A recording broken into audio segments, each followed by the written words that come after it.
Imagine it's the year 1386, and you're a 12-year-old boy named Wymond, waking before the sun in a soot-darkened cottage beside your father's forge. Your bed is nothing but straw, flattened and sour, and your toes are already stiff from the cold stones beneath. Outside, the first birds are silent. It is spring, but the ground still bites like iron.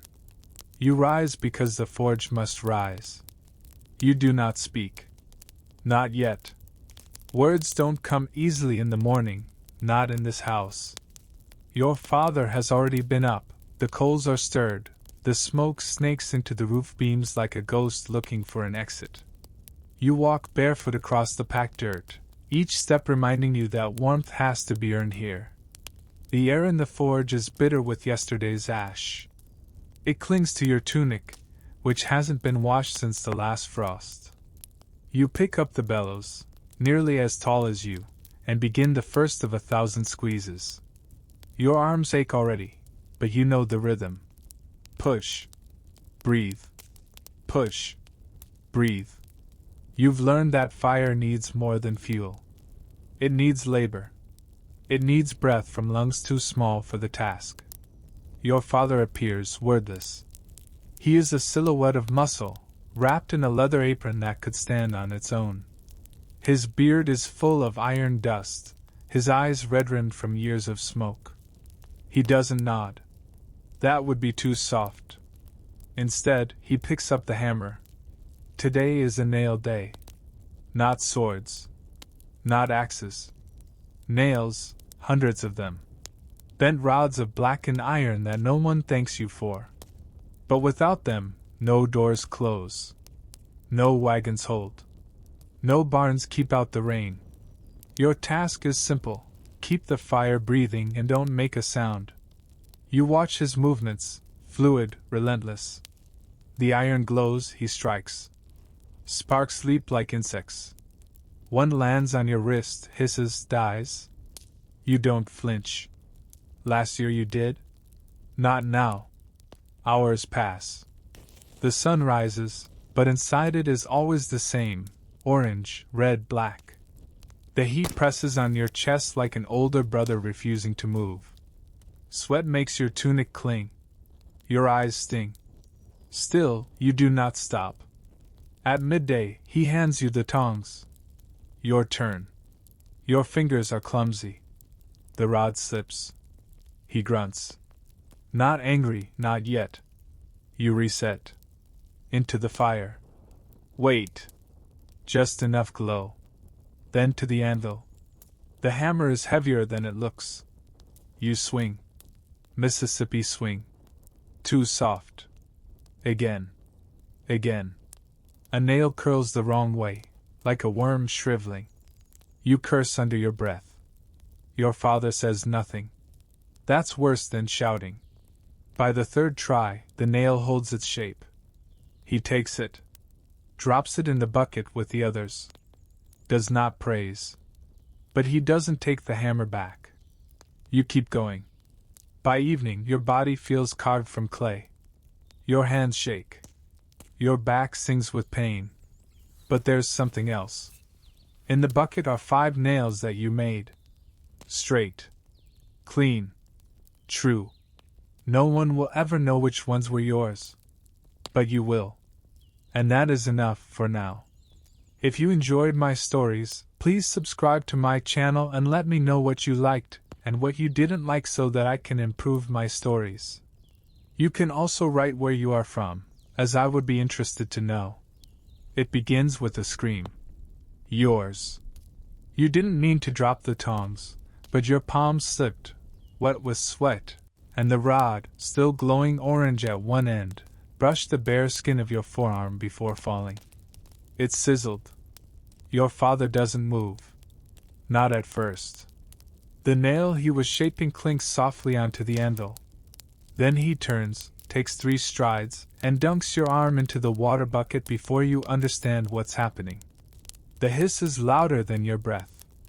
The pain blooms slowly, like fire behind your eyes.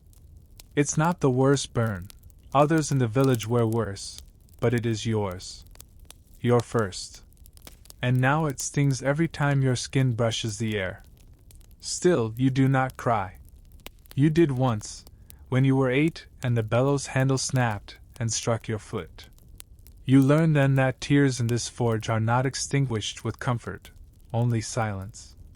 Your father doesn't speak. He doesn't look at your face. But he refills the bucket. That's how he shows care, in actions, not words. In clean water. In iron pulled from the coals before it can spark too far. In tools laid just within reach. You spend the afternoon with your left hand wrapped in cloth, pumping the bellows with your right. You're slower. Clumsier. He doesn't shout. That's how you know he's worried. When he is calm, something is wrong. That night you lie beside the forge. Your bed of straw is warm from the fire but smells of soot and old sweat. Your arm throbs. You stare at the ceiling beams, wondering if they'll catch fire one day. One spark is all it takes. You think about the older boys in the village. Rafe, who gets to herd sheep. Oswin, whose hands never touch iron. They laugh in the meadows. You hear them sometimes. You used to laugh, too. Now you measure days in hammers. But something inside you doesn't want to run. Not really. There's something in the way the anvil sings when the strike is clean. Something in the smell of hot iron that no longer makes you flinch. Something in the rhythm. Fire. Metal. Water. Smoke. You do not dream that night. You sweat. You wake often. And once, just once, you hear your father shift in the dark and mutter a word you've never heard from his mouth before. Good. He thinks you're asleep. The next morning, you wake before him. You lift the hammer with your burned hand. Slowly. Painfully. But it moves. It will not stop you. By noon, the forge is alive again. The heat welcomes you like an old wound. And when the traveling tinker arrives with a broken wheel and asks, "The master about?" it is you who answers. "He's resting. I'll fix it." You see your father watching from the shadows. He does not stop you. You know the shape of the wheel's iron rim. You've seen it split before. You know where it cracks, where it bends, and how to strike it just once, clean, without splitting the whole piece. The tinker watches you work. He doesn't speak. Then, as you lift the hammer for the final blow, your bandaged hand stiffens. You swing. The strike is perfect. A pause. Then, "Your father taught you well," the tinker says. You don't answer. But your father does. He taught himself. That night, as you rest your arm in the bucket again, your father leaves something beside your straw mat. A pair of gloves. Not new. Not fine. But his. And they fit. But in the morning, the gloves are gone. So is he. No note. No sound. Only a smoldering fire, and 5 unpaid jobs stacked by the door. He will return. Probably. Maybe. But now the forge is yours. The forge door slams. It always does. The wood is warped, the hinges rusted, and the wind pulls from the north like it's owed something. But this time, someone slams it on purpose. A man in blue and black. No soot. No sweat. He smells of tallow and vinegar. His boots are too clean. You know what he is before he speaks. A steward. He doesn't greet you. He steps past your bucket, your bellows, your father's apron still folded on the hook. His eyes scan the room like he owns it. He does not ask your name. "The Lord requires 4 iron bolts. For the manor gate. By next moon." You blink. That's only 6 days. The steward sees your hesitation. He will pay. Then a pause, deliberate. "If they're good." He lays a coin on the bench. Not silver. Not full weight. But real. Then he leaves. The door slams again. And you stand there, 15 seconds older, 5 years heavier. You've never worked for the manor. Your father did, rarely, and only when pressed. He said too many coins from that place burn holes in your apron. Too many jobs from men with clean hands and sharp teeth. Still, you take the coin. That night you can't sleep. You lie on your back, listening to the coals whisper in the dark. You imagine the gate, tall, iron-bound, watched by men with halberds. You imagine them inspecting your bolts, laughing, finding fault, returning them. You imagine the steward's face, cold, measuring. You rise before dawn. You grind the iron yourself, heat it, shape it. Slowly. These are not nails. These are what hold doors shut. Or open. By midday your arms shake. By evening, the first bolt is done. It's not right. It's slightly warped. You try again. The second is better. The third clean. You feel it. There's something in the weight, the curve, the thread. It fits the hand. The fourth, perfect. But now it's midnight. You've worked through the bellows' breath and your own. You quench the bolts in silence. The water boils. The room hisses like a beast. You lay them out on the anvil. They look like they belong there. But something's wrong. The first bolt. The warped one. You shouldn't bring it. But you do. Just in case. 3 days later you walk to the manor. The path curves past fields still muddy from thaw. Peasants bend in rows, planting rye. None look up. At the gate, the guard doesn't speak. He gestures. You step through. The courtyard is empty. The stones are too clean. The walls too high. The windows stare without blinking. Inside, the steward waits. He takes the bolts. Examines each. Your breath holds. He sets one aside. The warped one. This is flawed. You nod. He waits for an excuse. You offer none. Then, unexpectedly, he speaks again. The other 3 are fine. Another pause. You will deliver 2 more next fortnight. He tosses another coin. You catch it. As you walk home, the sun sets behind the trees. The forge looms ahead, small, smoky, yours. You've passed the test. But not all tests are over. That night, someone knocks at the forge door. Not with words. With a blade.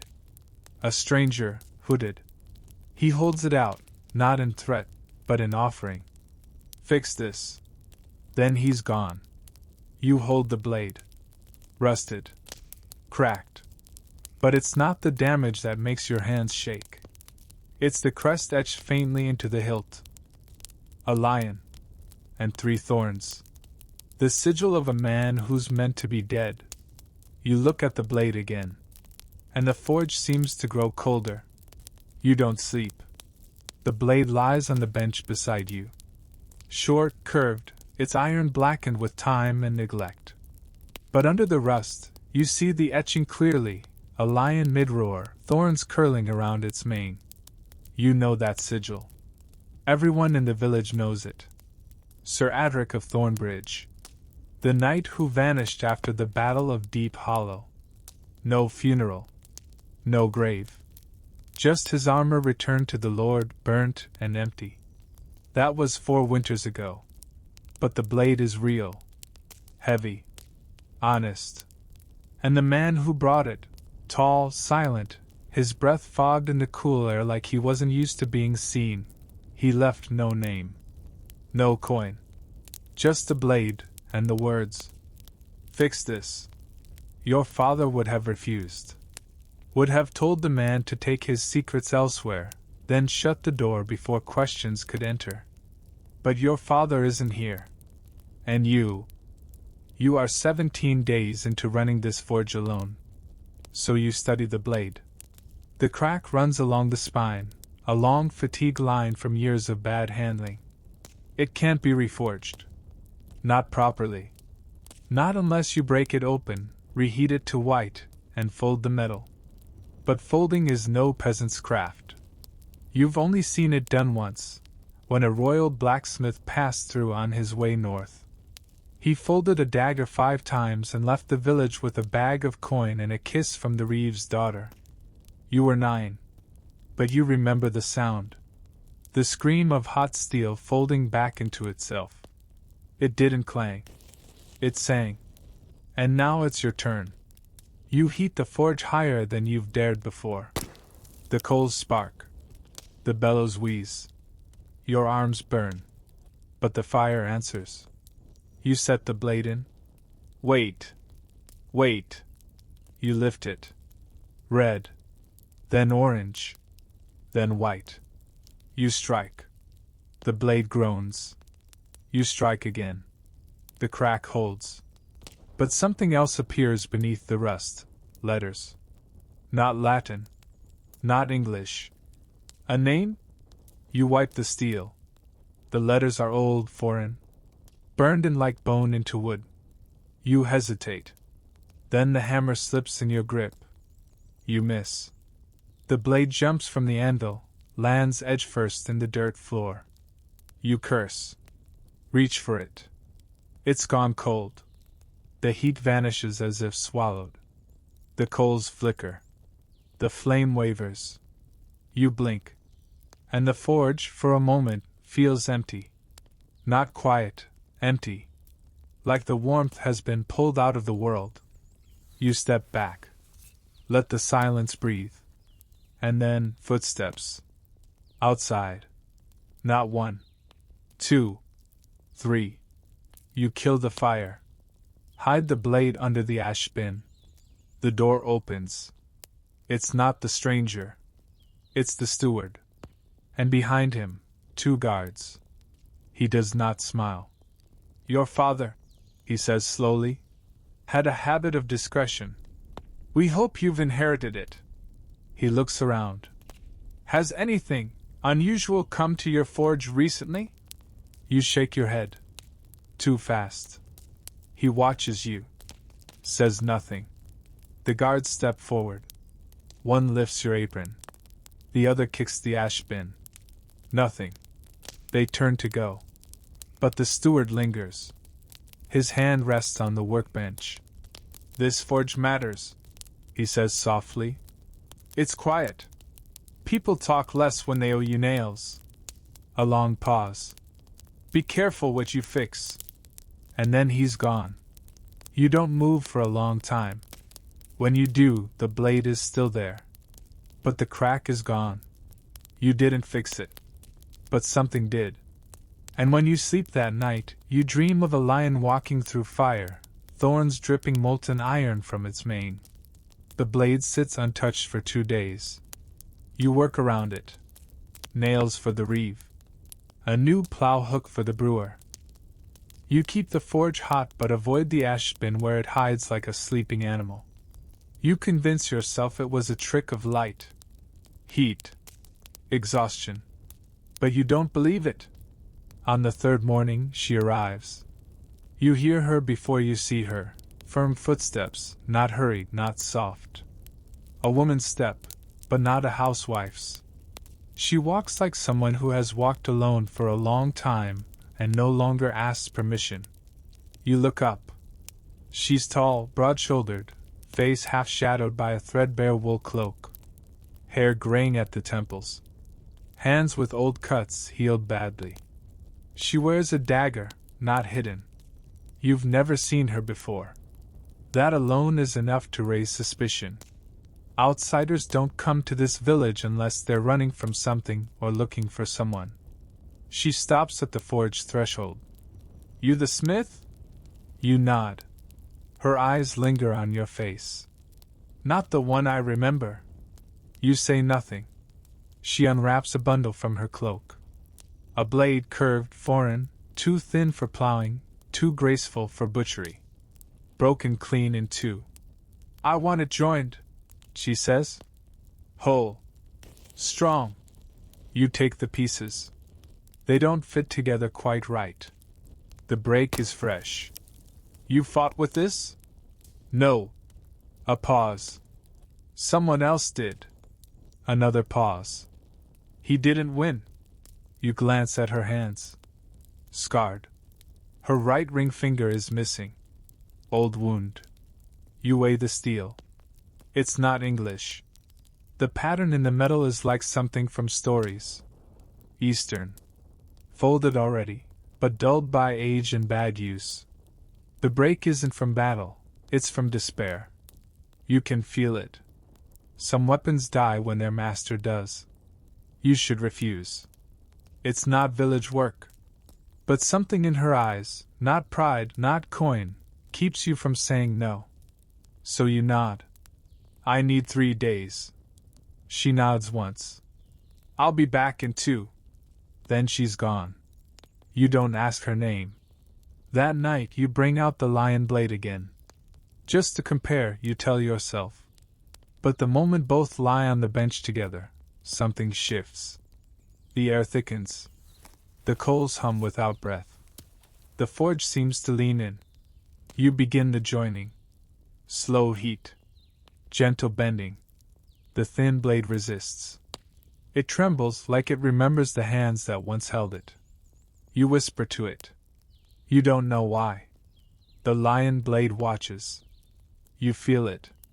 You turn to move it, just slightly, and the bench creaks. But no one else is there. When you quench the joined blade, the hiss sounds like a breath held too long finally released. It worked. But as you hold it up, the rejoined sword glows faintly, not with firelight. With memory. Just for a second. A shimmer, like sunlight through tears. Then gone. You wrap it in cloth and hide it behind the firewood stack. At dawn, she returns. You hand her the blade without words. She unwraps it slowly. Fingers touch the joint. Perfect. Still, she doesn't smile. She reaches into her cloak. Not for coin. For parchment. A seal broken. A name, Sir Adric. Inked in hurried hand.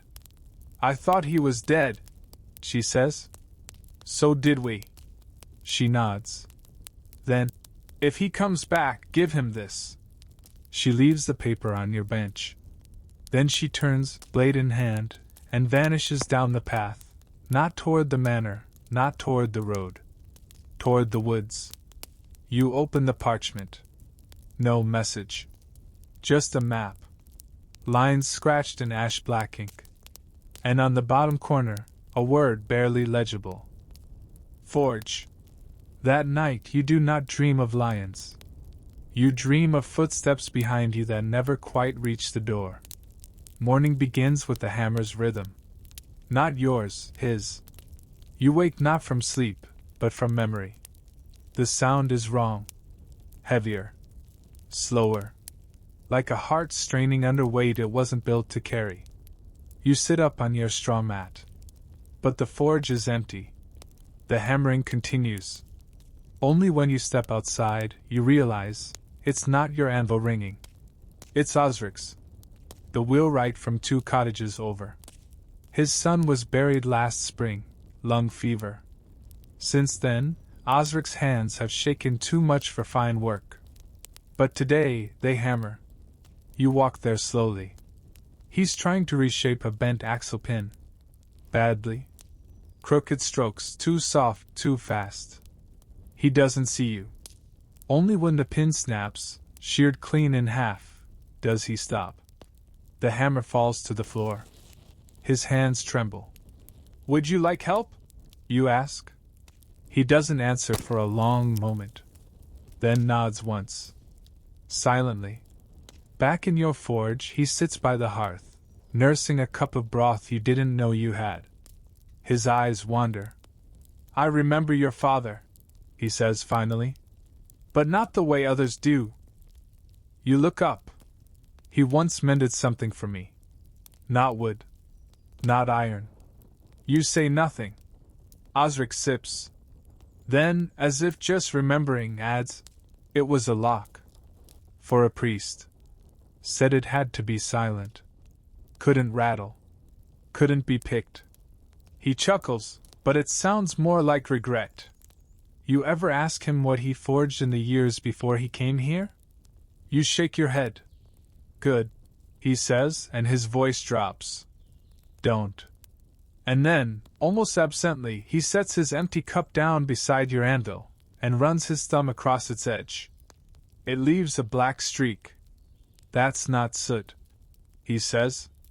That's ash. You clean the anvil after he leaves.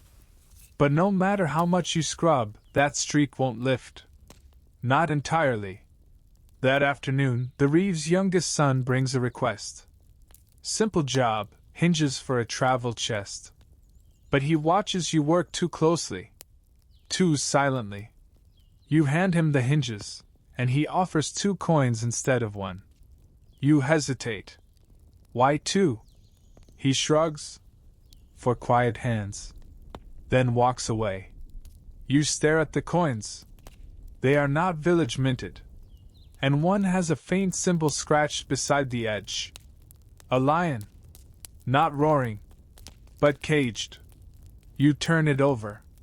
And your anvil cracks. Not a break, a sound. A fault line. Hair thin, but new. You kneel.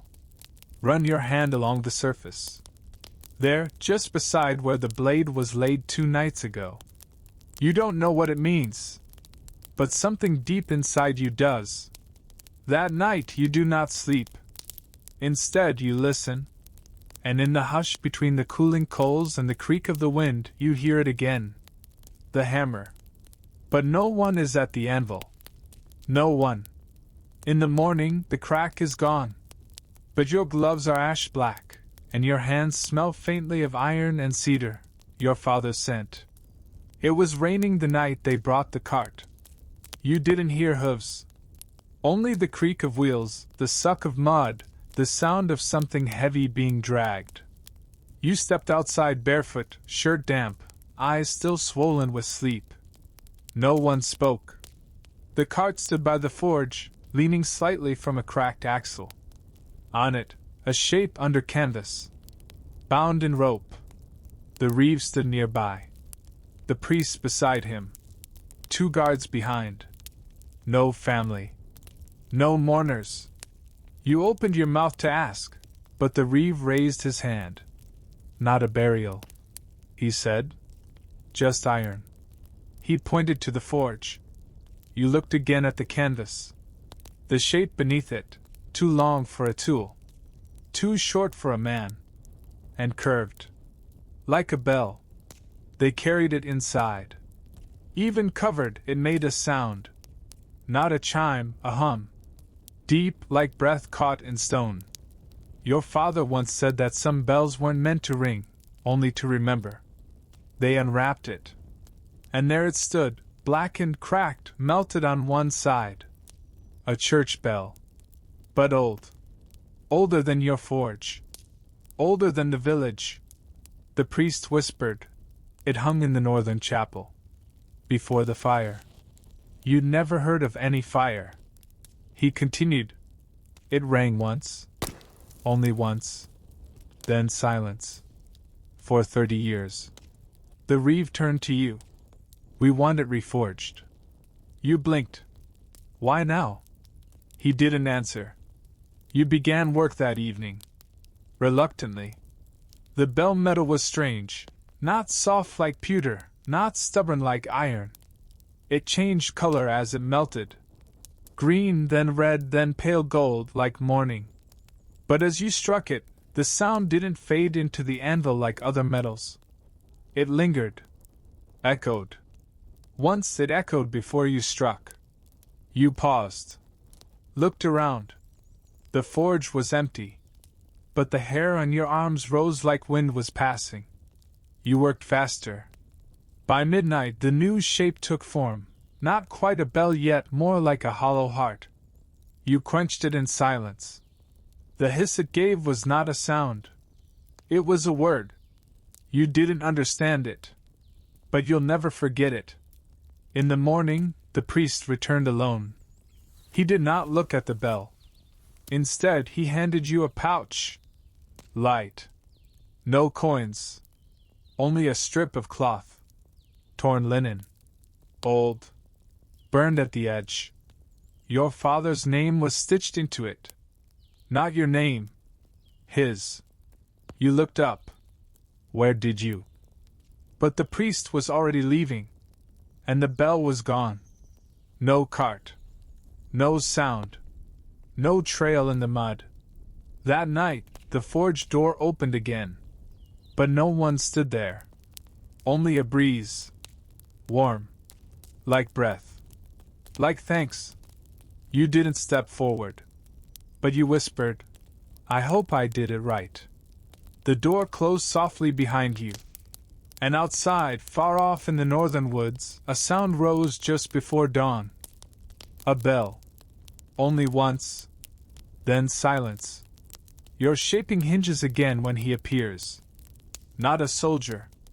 Not a merchant. Just an old man with a walking stick and a smile like dust, dry, thin, and hiding too much. He stands outside the forge a while before speaking. Not out of politeness. He's remembering. "Still burns, does it?" he finally asks. You don't answer. He steps inside without waiting. His eyes move slow, not weak, just careful. He runs one finger across the edge of the anvil. The black mark Osric once noticed. Still faint. Still there. "I knew your father," he says. Everyone says that lately. It's losing meaning. But then he adds, "Before he called himself Brand." You look up sharply. No one here knew that name. Not even you. The old man doesn't flinch. He walks to the hearth. Stares at the fire like it once said something that haunts him. "He made me a sword," he says. "Years ago. Before the wars. Before he became quiet." He unwraps something from his cloak. At first, you think it's a cane. Then you see the hilt. Iron blackened. Guardless. Simple. The blade broken. Again. That makes 3 in a month. You step closer. But your feet stop without reason. The blade isn't like the others. It feels familiar. Like it belongs here. "He forged it for me," the man says softly. "But he never gave it a name." You reach out. Your fingers graze the metal. It's cold. Too cold for the room. Then, under your touch, it hums. Not a sound. A vibration. Like memory trying to wake. You step back. "Why bring it here?" you ask. He shrugs. "Because the past is calling for its debts. And you, boy, are the only one left who still listens." He turns to go. But at the door, he stops. "Tell me," he says, not looking back. "Do you dream in heat, or in silence?" You don't answer. He leaves. You don't follow. That night you don't sleep. You light the forge again. Not to work. Just to sit. The sword lies on the bench. You stare at it for hours, the way some men stare into the woods, waiting for what stares back. At one point, the fire flickers, though there's no wind. And in the silence, you remember something. A voice. Your father's. Years ago. You were small, afraid of the dark, the wolves in the woods, the silence after storms. And he told you. The fire isn't loud because it's angry. It's loud because it remembers. In the morning, you open the sword again. And find something inside the hilt, wrapped in cloth.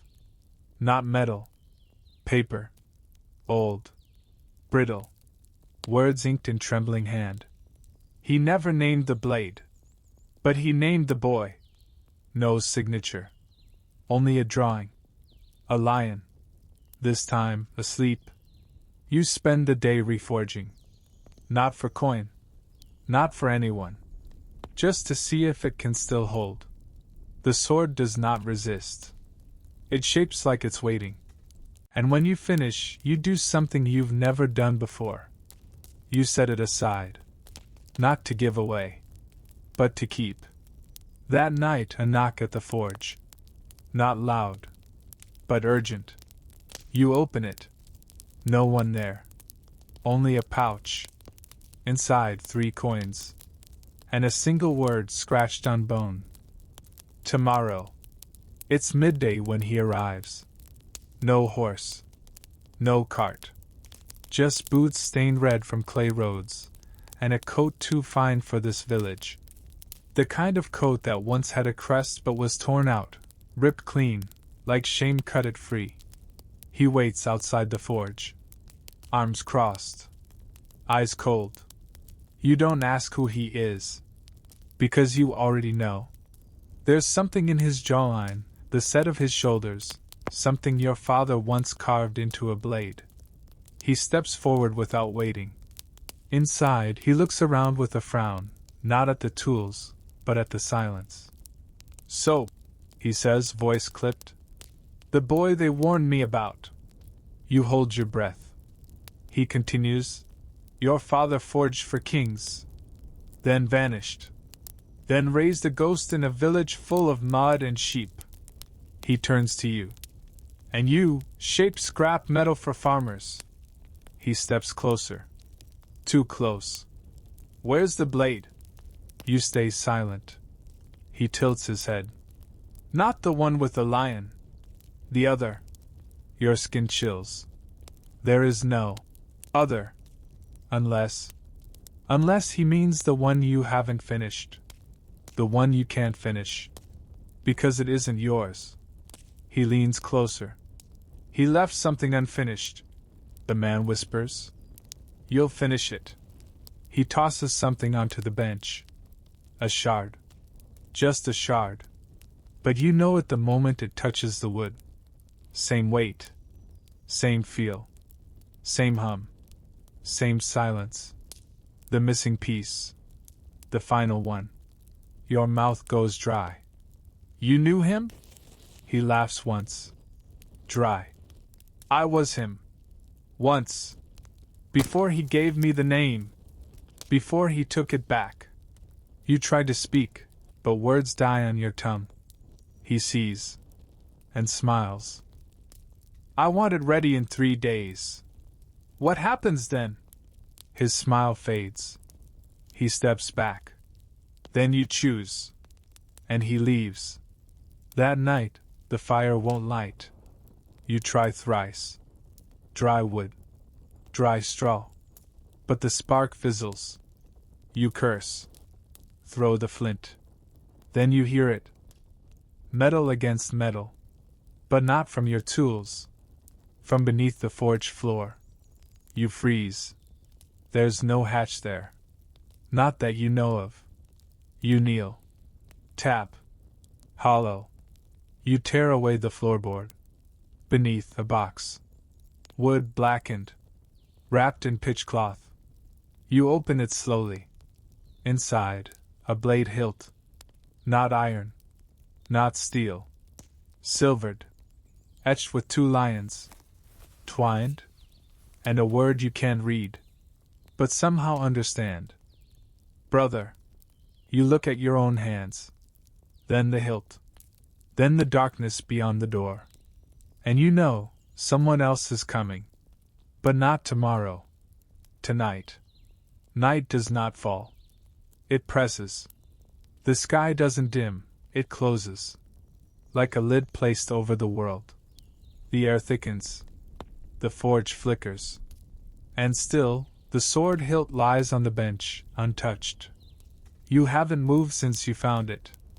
Not really. The box sits open. The cloth unwrapped.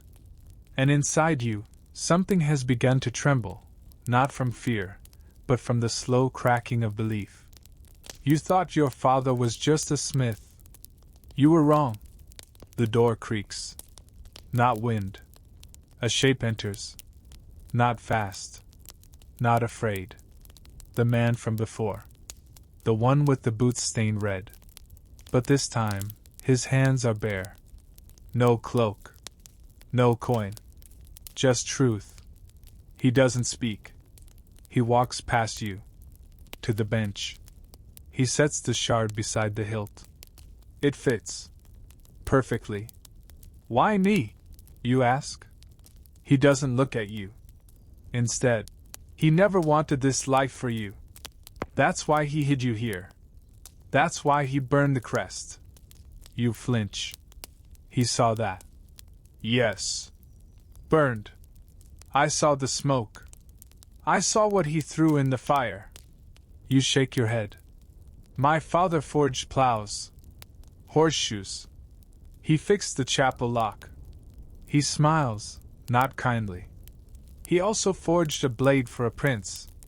A lock that held a prison. And a horseshoe for a man who never rode a horse, but left a trail of broken hoofprints through 6 villages. He leans in. He was more than you knew. Pause. He was less too. You want to strike him. But your hand does not rise.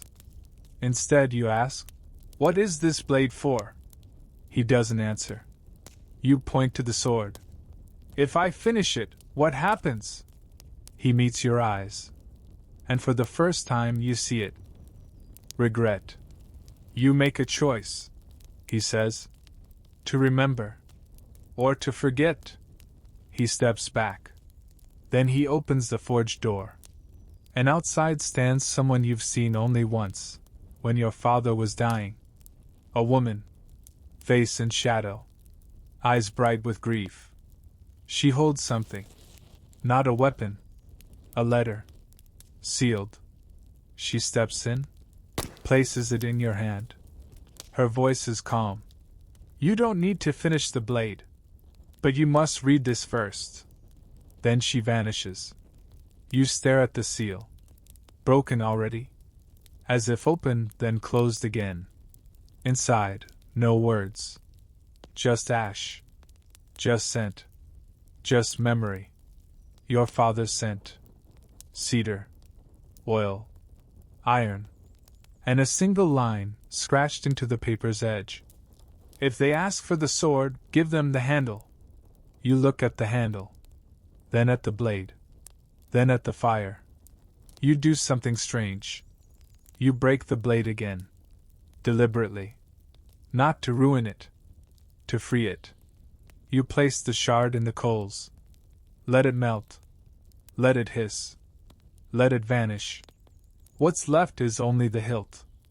Empty. Waiting. You wrap it in cloth. Place it in the same box. Seal it. And when the man returns, as you know he will, you hand it to him without a word. He looks inside. Pauses. Then smiles. You chose. He doesn't ask what. He just nods. And walks into the night. Outside, the wind changes. It smells like snow. Like endings. And in the sky, the stars shift, not because the heavens move, but because you do. The forge is quiet now. No knocking. No strangers. No blades wrapped in secrets. Only heat. And you? You sharpen a scythe. Slow work. Honest. The kind you used to do, before names started returning from the grave. Before you knew that steel could carry memory, and ash could whisper. But your hands are restless. The whetstone sings, yet you don't hear it. You keep looking at the anvil, not for cracks, but for movement. Something behind your eyes keeps expecting the iron to shift, breathe, answer. It doesn't. Not today. Not yet. The villagers return. They bring tools. They bring bread. They bring gossip. Storm's coming, says the brewer.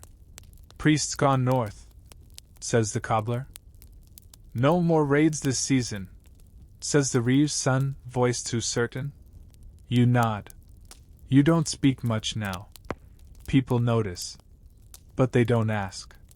They never asked your father either. That evening, Osric visits again. He doesn't bring work. Just silence. He watches the coals, arms folded, lips thin. Finally, he mutters, "I saw that man." You look up. The one with the red boots. He passed the chapel. Didn't go in. Just stood. Watching. You wait. He continues. And when he left, the bell rang. You freeze. The new one? He shakes his head. No. The old one. The one they said cracked in the fire. You say nothing. He leaves soon after. And you do not sleep. That night, the forge does not rest. The fire, lit hours ago for a simple repair, refuses to die. You smother it. It flares back. You scatter the coals. They glow again. You sit beside it, arms on knees, eyes heavy, and whisper, "Why?" And for the first time in weeks, the flames flicker into shape. Brief. Faint. But clear. Not a face. A mark. 2 lions. Twined. Just like the hilt. Just like the seal on the ash letter. And in that moment you understand something terrifying. You didn't destroy the blade. You fed it. At dawn, the fire dies on its own. No smoke. No embers. Only cold ash. And in the center, perfectly unburnt, lies a small sliver of metal. Not part of the blade. A pin. Blackened. Bent. Shaped like a question mark. You don't know what it means. But someone will. You wrap it in cloth. Place it with the hilt. And for the first time, you write a note of your own. He chose silence. I chose fire. Return this when it's ready. You seal the box. And set it by the door. Not for someone to find. But for someone who already knows. She arrives at twilight. Not with noise. Not with haste. Just presence. A figure in a gray mantle, soaked at the hem, hair plaited beneath a linen wrap. She steps over the puddle by the forge door like someone who's done it before, long ago. You look up from your workbench. She doesn't speak. She only stares. Then she says, "He called me once. Long before he stopped calling anyone." You set down the file in your hand. The forge is warm, but you feel cold. She steps inside. Her eyes move slowly, from the hearth, to the bellows, to the anvil. She pauses there. Reaches out. Touches the rim with 2 fingers. "He never let me in here," she says softly. "Not once." You say nothing. She walks to the far wall. Stops before the hook where your father's old apron still hangs, brittle with age and smoke. She touches it like it might crumble. Then she turns to you. "I was his wife," she says. "Once. Not your mother. No. This woman is older than your memories. But not by much. The silence that follows is heavier than any sword you've lifted. You offer her the stool. She sits. You don't. She looks at your hands. Then at the gloves on the shelf. Then at the box by the door. Her voice is quiet, but not frail. "He wasn't born Brand. That was the name he took after Thornbridge. After the trial." You blink. "What trial?" She gives a sad smile. "The one they erased." Then she tells the story. Not all at once, but in fragments. Like ash settling on still water. He forged a weapon once, not for war, but for silence. A blade meant not to kill, but to make sure something was never spoken again. She never knew what that secret was. Only that after he delivered the blade, he left. He changed his name. His hands began to shake whenever the fire reached white. He spoke less each year. Until he stopped speaking altogether. And still the fire burned. You ask the only question that matters. "Why now?" She nods toward the box. I thought he destroyed it. That final blade. I watched him throw the shards into the river. She pauses. But iron remembers. You open the box. Show her the hilt. She doesn't flinch. Instead, she places something beside it. A ring. Simple. Flattened from where? I found it in the hearth after he died, she says. It was mine. He wore it every day. Until the last. You nod. Not because you understand, but because you finally believe her. Then, as she rises to leave, she says something you'll remember for the rest of your life. He once said if ever the boy learns the fire's true name, he'll have to decide if it's a forge or a pyre. She turns. Steps out into the rain. That night you relight the fire. Not for a sword. Not for coin. But to listen. You place the ring in the coals. Not to melt it. Just to warm it. And as the metal begins to glow, you hear a sound you haven't heard in weeks. The fire singing. Not screaming. Not warning. Just singing. Like it remembers something worth remembering. They arrived just after sunrise. 2 of them. No older than 12. Mud on their tunics, straw in their hair, bare feet hardened by frost and neglect. One carries a bundle wrapped in cloth.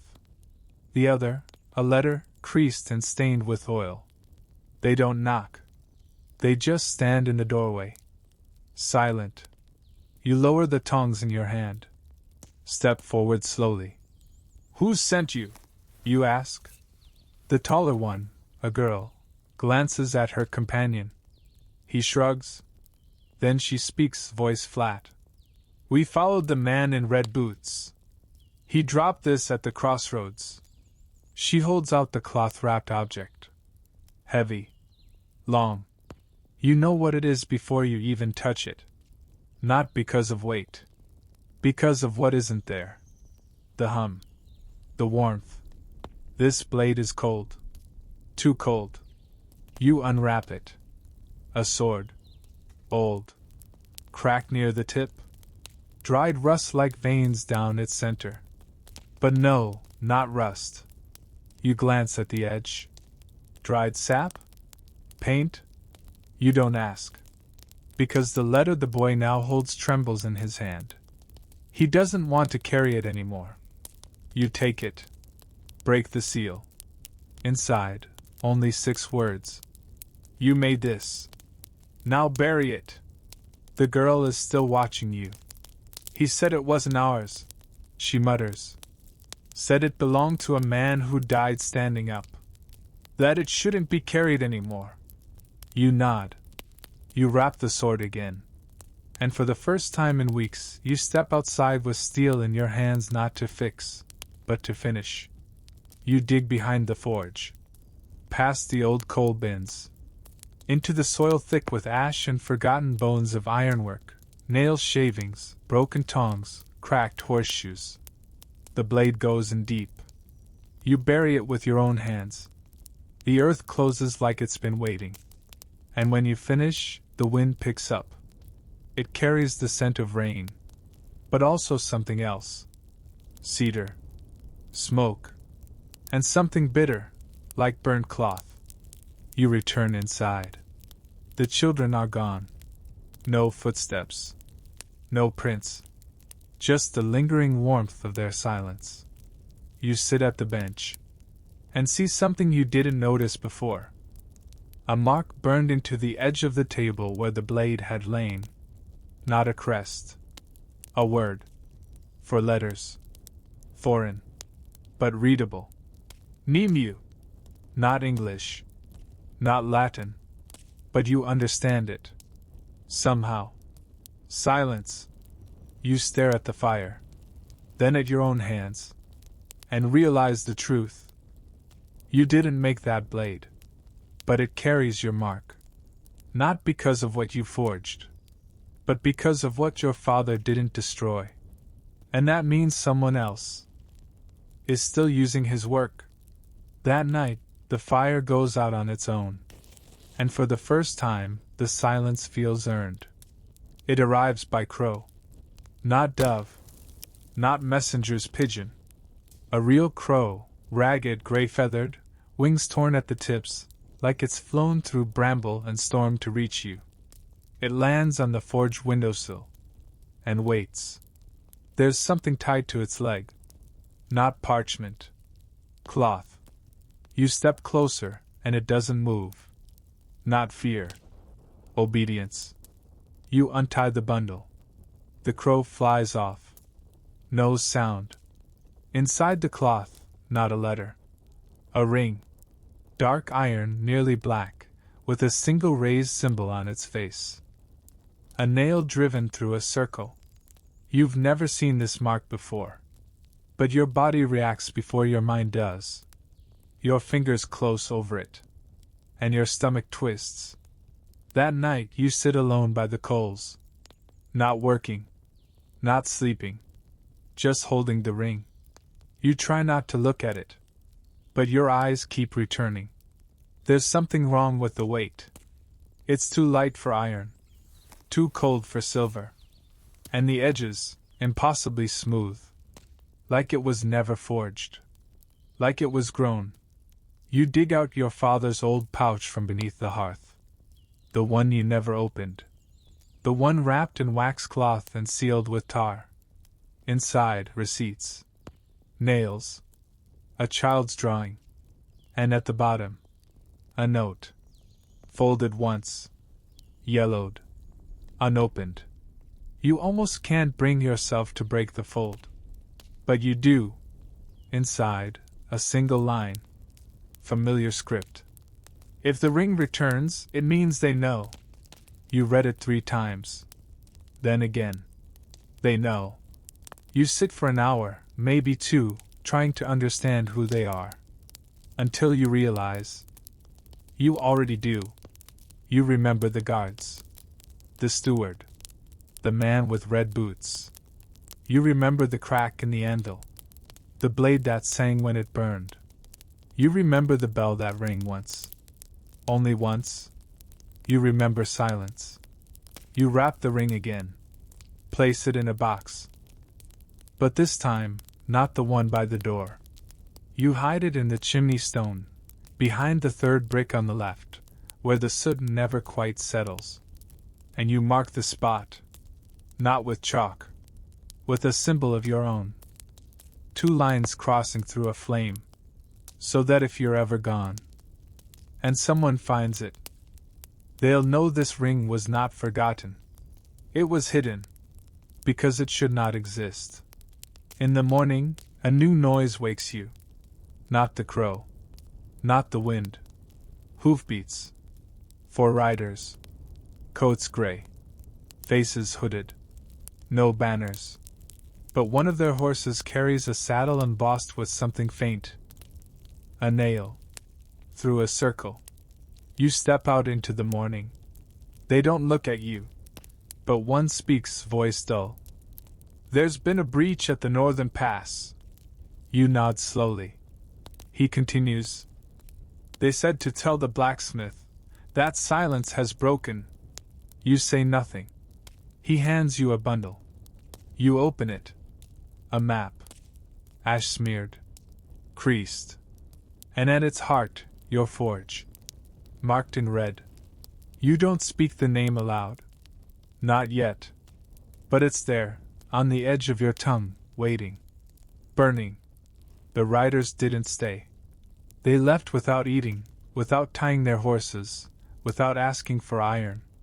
Only the map, the warning, and a final glance at your face like they were memorizing it, not to find you again, but to mark that they had seen you at all. Since then, the forge has been still. Not empty. Just holding its breath. You work. Not fast. Not slow. But with purpose. You sharpen every tool. Reheat every hinge. Re-oil the bellows, patch the roof, sweep the floor, not because it needs it. Because you do. Something is coming. You don't know what. But you feel it in the stone. In the iron. And in the letter you haven't opened. Not yet. It came wrapped in waxed canvas, stitched shut, tied with twine so old it broke as you lifted it. No seal. No address. Just a single line scratched on the outer cloth. If he's dead, the boy reads this. You held it for hours. Then tucked it away. Because if you open it, he's truly gone. That night, the door creaks open. No wind. No visitors. Just old wood stretching. You don't look up. You know who stands there. You don't know how. But you do. Slowly you raise your eyes. And he's exactly as you remember. The beard shorter. The shoulders more narrow. But the eyes the same. Your father. No blood. No wounds. No fury. Just presence. You step forward. But your feet don't move. You open your mouth.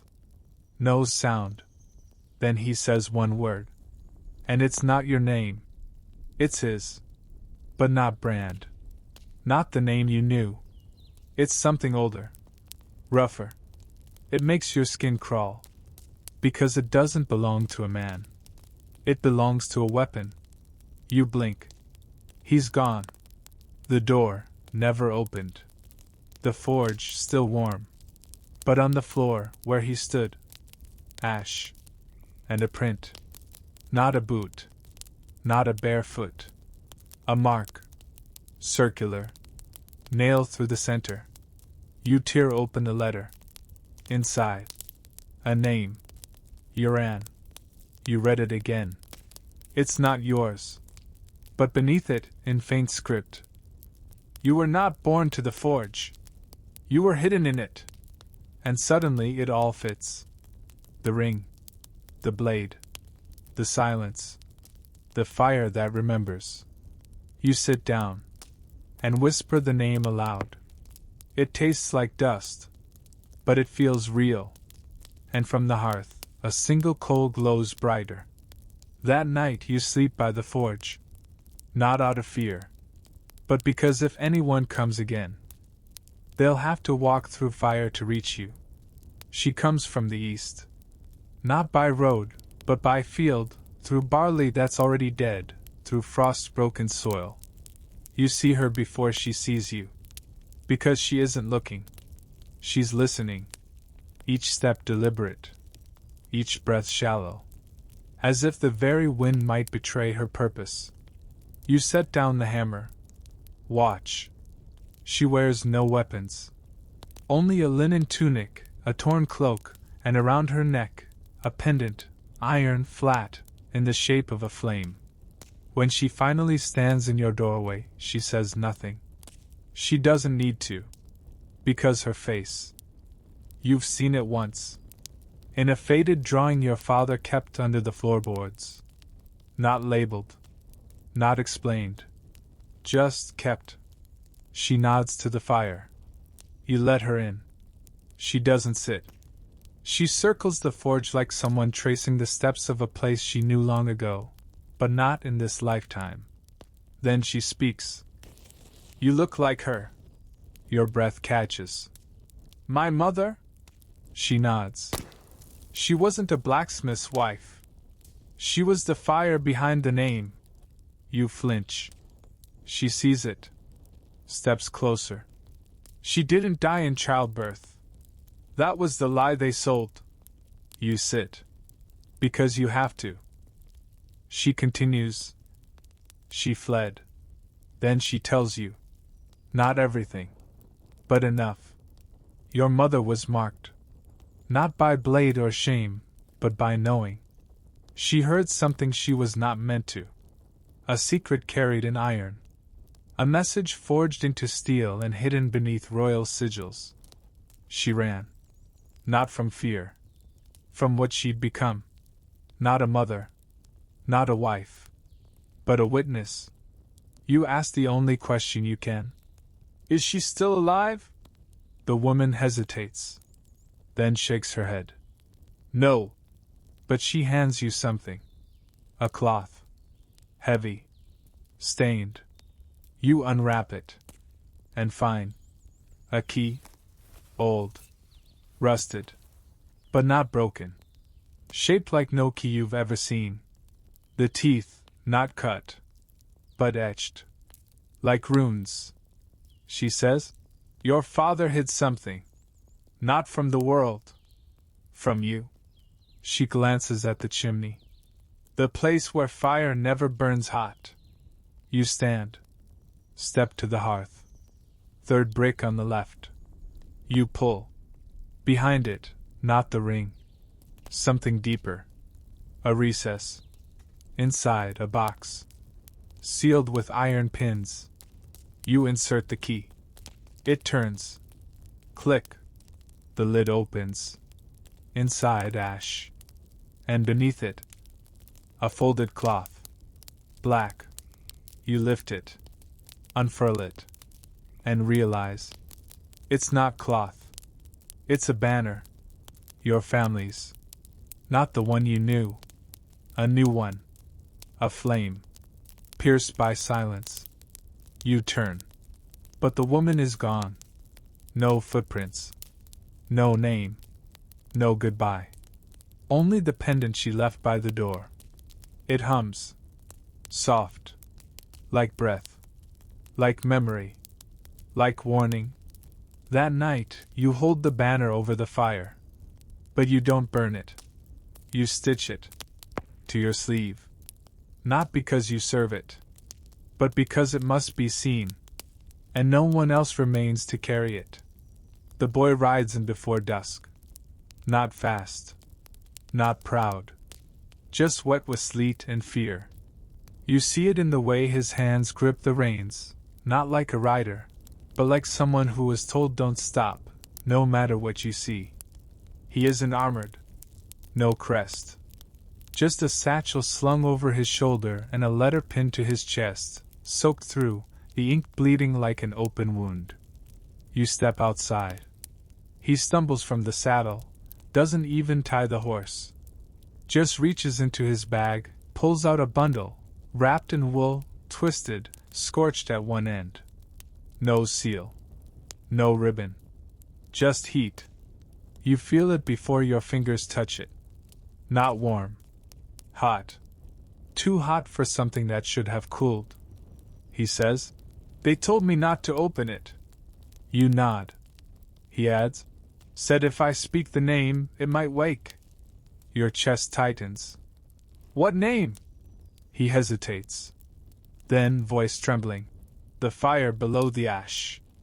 You take the bundle inside. Sit alone at the bench. Unwrap it. Inside, not a blade. A pommel.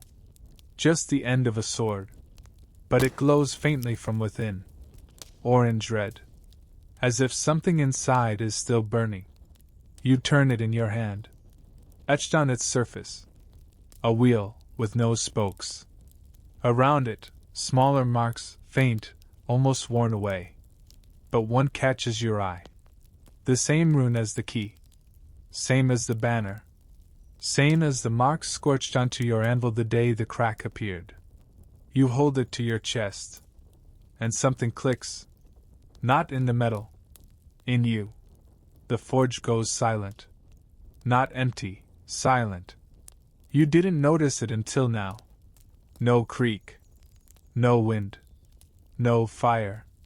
Just breath. Your own. And something behind it. You rise. Look out the window. The boy is still outside. But he's not alone. Two more figures stand at the edge of the trees. Still. Watching. Too far to see their faces. But one of them wears a pendant. Iron. Flat. In the shape of a flame. You return to the bench. Inside the satchel, a page. Not parchment. Not written. Woven. Words made of thread. Knotted. Ancient. You don't read it. You feel it. A message not for the mind. For the memory. For the blood. And in it, only this. They know where the fire began. That night you write a letter. Not to send. To leave. You bury it beneath the bellows. Mark the wood with a single nail. And sleep beside the forge. Not because you're waiting, but because the waiting is over. You wake to smoke. But not the kind that rises from iron or oak. This smoke crawls. It clings low to the ground, moves like breath held too long, warm, damp, and full of warning. You rise slowly. Nothing's burning. Nothing's alight. But the forge is missing something. You can't name it. You look, tools all in place. Bellows unbroken. Blades where you left them. But the coals, one is gone. Not dimmed. Gone. The one you lit the day the children brought the old blade. The one that refused to die. The one that hummed. You kneel. Search through the ash. Nothing. Not even cold. Only smooth stone, like something heavy was removed. You sit back. Breath short. Outside, morning begins. But the light is strange. Too clean. Too pale. You step out. And see it. On the forge's outer wall. Drawn in soot. Large. Uneven. The same symbol from the pommel. A wheel. No spokes. Beneath it, 3 small lines. Slanted. Like a child's scratch. Or a countdown. You turn. The boy is gone. The satchel too. You run to the road. Mud, grass, frost, even your own footprints from the day before remain. But not his. You search the field. Then the well. Then the old smithy shed. Nothing. No sign he was ever here. Except, on the workbench where the pommel once lay, someone has scratched into the wood. He knew. He hid it. Now it wakes. The marks are fresh. Nail deep. Done with urgency. You light the forge. Try to. 3 times. 4. Nothing. You kneel again. Feel beneath the stone. And your fingers close on something you never put there. A single coal. Cold. Heavy. But humming. You lift it. It glows not red. Not orange. But silver. Pale. Like starlight before rain. You drop it in a bucket of water. It hisses. Then disappears. Evaporates. No steam. No smoke. Just absence. And that's when you feel it. The heat is still in your palm. Not pain. Memory. The shape of something that never cooled. Something that doesn't want to. That night you sit in silence. The bench cold. The fire dark. But you write a name on the wall behind the anvil. In chalk. Faint. Small. Not yours. Not his. Hers. You don't know why. You only know you had to. And in doing so, you realize what was taken. Not coal. Not blade. Not message. But her. And you don't even know her face. You don't speak for 3 days. You work. You clean. You wait. But you do not speak. Because the forge no longer echoes the way it used to. Not when you hammer. Not when you breathe. Not even when you pray, if that's what your whispers are now. And then, the sound returns. But not through the door. Not through the bellows. Through the walls. It starts as a thrum. Like bees behind stone. Then a crack. Not of breaking, of opening. You turn. The chimney. The 3rd brick. It's trembling. You step closer. Touch it. And feel something impossible. Breath. Warm. Measured. Like someone sleeping inside the wall. You don't move the brick. Not yet. Instead you wait. An hour. Then 2. But the breath does not stop. And then you hear it. A voice. Not yours. Not his. Not even hers. A voice made of iron. Of ash. Of the words you never dared to write. It says, "She was never hidden. Only left behind." You stumble back. Knock over the stool. The sound echoes, but not in your ears. In your bones. The forge is speaking. And it speaks again. You lit her.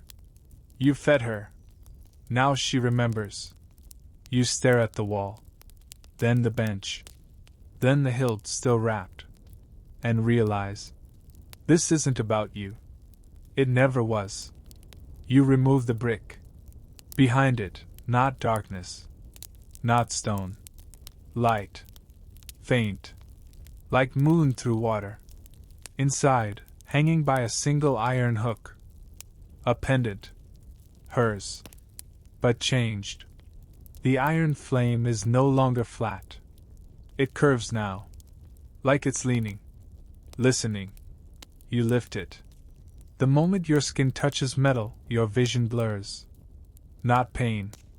Not blindness. A place. Stone. Firelight. A child crying. And then a voice. When the blade breaks 3 times, bury the silence. And when they come for the 4th, let the fire speak. You wake on the floor. The pendant still in your hand. The chimney cold. But the forge lit. You didn't light it. And yet it burns. Not red. Not orange. Blue. The color of memory that refuses to die. That night, you hang the pendant above the hearth, where the sparks can see it. And you leave the door open. Not to invite. To warn. He arrives not as a stranger, but as a ghost that remembers your face better than you remember his. You hear the hooves first, slow, deliberate. Not galloping, not urgent. Just steady. For riders, cloaked, faceless. But only one dismounts. He walks toward your forge without hesitation. He doesn't carry a weapon. He doesn't wear armor. But he moves like a man who once did. You know him before he speaks. Not because of his face, but because of what vanishes from your chest the moment he enters. Breath. He stands just beyond the doorway. Looks at the anvil. The fire. Then you. Stillness settles like dust. Then, finally, he says, "Still tending the fire, brother?" The word stops you cold. Not because you believe it, but because part of you, the part buried deepest, does. You shake your head. "I have no brother." He smiles, slow and bitter. "He said you'd say that." He steps inside, his boots wet with ash and frost. Circles the room like someone inspecting a wound. Touches nothing. Then he stops beside the hilt still wrapped on your bench. "This isn't just a forge anymore," he murmurs. "It's a tomb." You say nothing. He looks at you.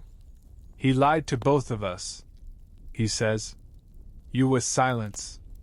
Me with fire." You ask, "What was your name?" He chuckles. "Once, I had one. Before the oath. Before the blades. Before she disappeared." He places something on your bench. An iron ring. Heavy. Burned at the edge. You look closer. One word is etched into its surface. Forged. Then he sits. Not asking permission. Just settling, as if this place still belongs to him. He begins to speak. And the story he tells. It is older than war. Older than betrayal. It's about a woman with fire in her hands and a secret that could kill kings. A woman who forged more than steel, she forged silence itself. Your mother. But not as you imagined her. Not passive. Not hidden. Dangerous. Powerful. And gone. Not because she was taken. Because she chose to vanish. Because she knew what her children would become. and what they would be used for. She wasn't a smith's wife, he says. She was the key to everything he wanted to bury. He points at you. And you're what he left to keep it buried. He stands, walks to the fire, then whispers. But now it's waking. And when they come asking for her name, don't give it. You ask, what should I give them? He turns. Eyes cold. Voice flat. Give them fire. Then he leaves. Just like that. No threat. No farewell. Only the iron ring left behind. Still warm. Still humming. And on your bench, where his hand rested, a faint scorch mark. Not a crest. Not a rune. Just a line. Then another. Crossed. A flame. It begins with rain.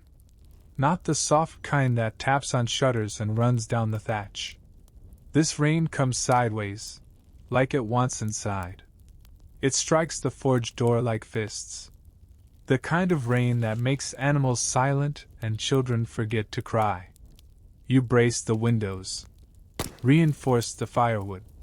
Check the wall where the pendant hangs. Still there. Still cold. But the forge doesn't feel alone tonight. You light no fire. You let the coals rest. You sit in the dark, listening, waiting for something you cannot name. Then a knock. Soft. Too soft to be the wind. You open the door. And there, in the rain, stands a child. Small. Barefoot. Soaked through. Not crying. Not shivering. Just watching. You kneel. Ask the first question that comes. Are you lost? The child shakes their head. Then speaks. One word. A name. Not yours. Not your father's. Not the blacksmith's. Your mother's. The real one. The one never written down. The one buried under ash and silence. The name you've never said aloud. You freeze. The rain behind the child still lashes the earth. But here, in the doorway, there's only stillness. How do you know that name? You ask. The child blinks. Then shrugs. She told me. You step outside. Look around. No one. No tracks. Only the road bleeding into the woods. You turn back. But the child is already walking into the forge. Not scared. Not curious. Familiar. As if they've been here before. They walk to the bench. Place something small and wrapped upon it. Then turn to you. She said you would know when it was time. You step forward. Hands trembling. You unwrap the cloth. Inside. A coin. Old. Iron. Warped by fire. Stamped with a face long scratched away. And on its rim, etched in faint script. Silence is not absence. It is waiting. You look up. The child is gone. No door creak. No footsteps. Just gone. But the coin is still warm. And the forge. It's not dark anymore. The coals glow faintly. Without touch. Without breath. As if they too heard the name. You sit by the fire. Not to stoke it. Just to be near. Because now you know. The past isn't dead. It's a child. And it remembers more than you ever dared to. At dawn, the storm breaks. But not cleanly. The sky peels back in streaks. Thin gray light that stains everything it touches. Nothing dries. The thatch drips. The tools sweat. And the coals still hum with a heat that doesn't belong to this world. You haven't moved from the bench. The coin still rests on the cloth beside you. You've tried to look away from it. But it pulls. Not like gravity. Like guilt. You don't remember what you've done. But the coin does. Then it starts. A sound. Not footsteps. Not voice. A hum. Soft. Clear. Coming from outside the forge. Not near. Not far. Just placed. You stand. Step to the door. Open it. And freeze. Because the figure standing there, arms folded, hair damp, back to you, is singing. Not words. Just a melody. And you know it. Not from memory. Not from childhood. From blood. It's the song your mother sang in her sleep. The one your father never spoke of. The one the old dog howled at once before it vanished. You thought you dreamt it. But here it is. In air. In voice. You step closer. The figure stops humming. Turns. She is young. Too young to know that song. Her eyes are tired. Too tired for her face. She holds nothing. No satchel. No blade. But in her sleeve, a coal mark. Same shape. Same lines. Same silence. She looks at you. You took the coin, she says. Not a question. A statement. You nod. She sighs. He'll know now. Who? You ask. She walks past you into the forge. Doesn't answer. Doesn't look back. You follow. Inside, she kneels by the coals. Not to warm her hands. To listen. She closes her eyes. Places her palm over the center stone. And says a name. Not yours. Not hers. But the same one the child spoke the night before. The real one. This time, something answers. A sound like shifting metal deep underground. As if the earth beneath the forge just rolled in its sleep. She opens her eyes. Stands. Looks at you. And says, "The seal is broken."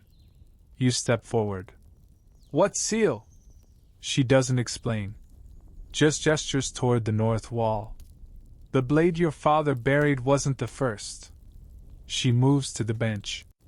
Touches the cloth that held the coin. "You have 3 days."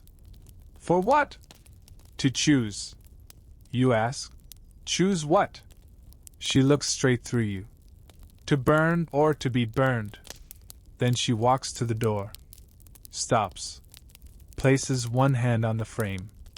And adds, "When they arrive, they'll wear no armor. That's how you'll know them." Then she's gone. The coin on the bench splits in two. No noise. No heat. Just a clean break. Inside, not metal. Ash. Cold. But breathing. You close the door. Not to lock out the wind. To keep the name inside. It begins with thirst. Not yours. The forge. You wake to silence. Not the usual kind. Not the early morning hush or the soft creak of timber. This silence presses. Heavy. Damp. You go to fill the pail. Cross the courtyard. Past the stone where your father once sharpened blades. The well stands as it always has. But when you lower the bucket, there's no splash. You reel it back up. Dry. Not mud. Not rot. Just dust. At the bottom of the well. You check again. Lower a lit taper. No draft. No breath. The flame dies. But not from wind. From pull. As if something below drank its light. You return to the forge. Pour the last of the water into the basin. Wash your hands. They come away stained. Not soot. Not blood. Ash. It clings to the lines in your palms. Settles under the nails. Won't wash away. You look to the fire. It still glows. But the color is wrong again. Now it's white. Like bone. Like snow left too long in shadow. Later you go to the elders' hall. Ask if anyone else's well has gone dry. They say no. But their eyes say yes. They speak too quickly. Offer you ale, bread, stories. They don't want to talk about water. They don't want to ask about names. One of them, an old woman, blind in one eye, pulls you aside. Her voice is rasped with moss. She says, "When the well goes dry without a drought, the land is remembering." You ask what that means? She touches your arm and whispers, "It means it's not thirsty anymore. It means it's full." You try to ask more, but her son leads her away. She doesn't turn back, but her words stay, and they rot. That evening you dig near the well. Not deep. Just enough to see the layer of earth beneath the roots. You find something. Wood. Charred. Shaped. A beam? A step? You clear more. It's a frame. Square. Lined with iron. A door. Buried. Sealed. Forgotten. You brush off the dirt. There's no handle. Only a mark. The same etched rune from the ring. And the coin. And the pendant. A flame crossed once. You place your palm on it. It burns. Not the door. Your skin. But you don't move. Because the pain says something else. It says, "You are not the first to open me." You step back. Cover it with soil. Mark it with a single stone. Then go inside. The forge is cold. For the first time in weeks. The coals are black. But you don't relight them. Because the warmth in your chest hasn't faded. Not heat. Not hope. Warning. Dusk arrives too early. The sun sinks behind the hills, but the forge darkens before it should. You light no torch. You wait. Because light doesn't feel like safety anymore. You sit on the edge of the bench, palms on your knees. Listening. The wind shifts. Then stills. And in that stillness, a shape moves. Outside the forge. Not fast. Not loud. But deliberate. A man. Cloaked. Hooded. Walking with the kind of patience that only belongs to those who don't fear time. You watch him come. Closer. Closer. Then he stops. At the threshold. And you see it. The fire behind you flickers against the far wall.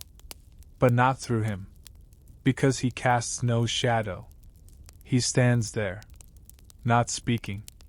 Not knocking. As if your door was always his. You say, "You're not welcome." He doesn't flinch. He doesn't answer. He simply lifts one hand. And shows you what he holds. A hammer. Not forged. Not carved. Formed. As if grown from the earth. Its head is not metal, but obsidian black. Light does not reflect from it, it vanishes. Your breath tightens. Because the handle bears a mark. Not etched. Branded. A flame, split twice. The symbol you feared you'd see. The one no one ever told you about. Because the third flame is the end. He lowers the hammer. Places it gently on the ground, just beyond your threshold. Then, finally, he speaks. His voice is wrong. Not deep. Not raspy. Empty. Like breath through stone. You are the last flame. You rise. Not because you want to. Because your legs do it without asking. You step forward. Only once. He says, "When the forge darkens, the name must be spoken. Or all becomes ash." You shake your head. "I won't say it." He tilts his head. "You already did." Then he turns. And walks away. But the hammer remains. Still. Silent. Drinking in the light. You don't touch it. You don't move. But you know. This is no longer a question of fire. This is the moment before iron meets water, where shape becomes fate. You bring the hammer inside. Wrap it in cloth. Place it beneath the anvil. And you wait. But the forge no longer waits with you. It watches. And in its glow your shadow wavers, as if deciding whether to stay. The hammer is still beneath the anvil. You haven't touched it since. But you hear it. Not ringing. Not calling. Breathing. It exhales when you sleep. And in your dreams you are not yourself. You are her. Hands blistered. Hair scorched. You walk through fire barefoot, holding a name in your mouth like a coal you dare not spit or swallow. Each time you try to wake, the hammer exhales again. And so you stay. Suspended. Held. Waiting. Then comes the night. You know it before it arrives. Because everything begins to vanish. The birds. The wind. The smell of damp earth. Even the mice in the wall go still. The forge is cold. The coal's dead. The pendant gone. But you do not panic. You sit. Breathe. And then the door burns. No knock. No voice. Just the soft sound, like paper curling in candlelight. The wood blackens. Then peels. And in its place, a shape. Not a man. Not shadow. Something in between. It doesn't enter. But its voice does. Through the walls. Through your chest. Not asking. Not begging. Claiming. You are the last silence. You rise. The hammer is already in your hand. You don't remember lifting it. But it fits. Perfectly. Like it waited your whole life for your grip. The figure speaks again. She gave you fire. You made it silence. Now break it. You step forward. Each footfall heavier. The room contracts. Not smaller. Tighter. Like breath held too long. You stand before the shape. Lift the hammer. And speak the name. Not aloud. But with your bones. And the forge reignites. Not orange. Not blue. But silver. Pure. Blinding. Like memory made flame. The door is no longer there. The shadow is no longer there. Only the anvil. The hammer. And you? Outside, the villagers wake to heat. To sound. To iron singing through stone. They come to the forge. But find only a door. Closed. Cool. And a symbol carved deep in the wood. A flame. Split thrice. Then whole again. Inside, the coals breathe. And beneath them, something waits. Not buried. Not hidden. Just quiet. Until the next name is forgotten. And must be forged once more.